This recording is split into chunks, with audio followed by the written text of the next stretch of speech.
Հիմնականում երկաթե տարբեր պերսոնաժներա, կենթանիներա ու հիմնականում պատրաստացած սպասքից գտալ պատարակ, խաղդանակ, շերեբ եւ տարբեր երկաթե ուրիշ իրերից։ Իմ հեղինակային աշխատանքներն է բոլորը։ Տենց գները տարբեր է, սկսում է 5-6 հազար դրամից մինչև ասենք ըստ բարդության։ Կատուները 10,000 դրամ է, 7-8 հազար դրամ է։ Ժամանակակից արվեստը հիմա մի քիչ անկում է ապրում,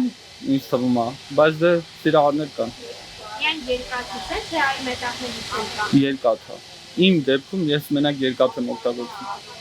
Դրանք էսօրներ այլ մետաղների կա։ 100,000 դրամ կա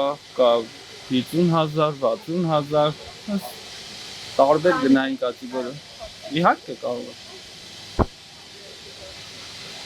Շատ ծանր չէ, բայց շատ թեթև չի։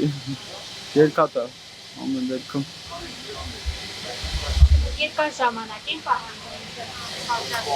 Ըստ բարդության աշխատանքներ կա, որ մի քանի ժամ է տևում, բայց աշխատանքներ կա, որ շաբաթ 10 օր կարող է տևել, ասենք այս դեպքում ցուլը մոտավորապես մի շաբաթ է տևել։ Ինքը մատադորի հետ է միասին 200,000 դրամ։ Ես ում ներկայացնեմ այն, որ կարելի է ցանկացած իրերից կապ չունի երկաթա, փետա, ինչ որ է, կարելի է արվեստ ստեղծել, եթե ցանկություն կա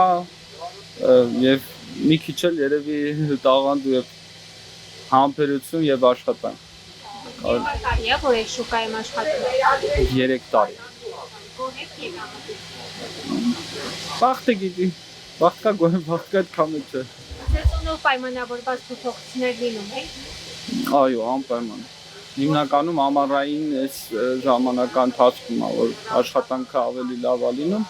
Դե տուրիստների հետ էլ, մեր տեղի ժողովուրդը սեզոն չկա, իրանց համար եթե պետք է ինչ-որ օրինակ իմ դեպքում եթե պետք է ինչ-որ օրիգինալ նվեր, իրանք գալիս են անկախ սեզոնից։ Բայց տուրիստները դե հիմնականում